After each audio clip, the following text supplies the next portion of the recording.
আপনারা কি সবাই জানেন গ্লকোমা কি? গ্লকোমা চোখের একটা রোগ, যেটাকে জানেন কি বলে, যে সাইলেন্ট থিপ অফ সাইট। কেন বলে জানেন? আমি আপনাদের বলছি, আমি ডক্টর সুস্মিতা, গ্লকোমা সার্জন। তো এটা নিয়ে বলতে গেলে বলতে হয় যে গ্লকোমাকে কেন সাইলেন্ট থিপ বলে, কারণ এটার কোনো সিমটমস হয় না। গ্লকোমা যে আপনার আছে এটা কিন্তু আপনি বুঝতে পারবেন না। তাহলে কি করে বুঝবেন? আপনাকে চেক আপ করাতে হবে। রেগুলার চেক আপের মধ্যে থাকার থেকে ভালো উপায় আর কিছু নেই গ্লকোমা ট্রিটমেন্টের।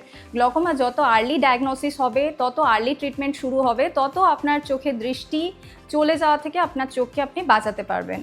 তবুও আপনাদের কিছু রিস্ক ফ্যাক্টরের কথা আমি বলে রাখি, যেমন হচ্ছে যদি ফ্যামিলিতে কারোর অলরেডি গ্লকোমা থাকে তাহলে কিন্তু আপনার রিস্ক অনেক বেশি ইন জেনারেল পপুলেশনের থেকে। এছাড়া যদি আপনি লং টার্মে কোনো স্টেরয়েড জাতীয় মেডিসিন ইউজ করেন, চোখে যদি কোনো প্রিভিয়াস ইনজুরির হিস্ট্রি থাকে, চোট লাগার হিস্ট্রি থাকে, যদি কোনো প্রিভিয়াস সার্জারি হয়ে থাকে, বা আপনার বয়স যদি 40-এর ঊর্ধ্বে হয়, তাহলে কিন্তু গ্লকোমার রিস্ক, বা আপনি যদি হাই মাইনাস পাওয়ার বা হাই প্লাস পাওয়ারের চশমা পরেন, তাহলে কিন্তু গ্লকোমার রিস্ক আপনাদের ক্ষেত্রে অনেক বেশি। বাট এটা আপনি বাড়িতে বসে কিন্তু ডায়াগনোসিস হবে না, তার জন্য আপনাকে অবশ্যই আসতে হবে অপথ্যালমোলজিস্ট, স্পেশালি গ্লকোমা স্পেশালিস্টের কাছে এলে কিন্তু আপনার জন্য সব থেকে ভালো হবে।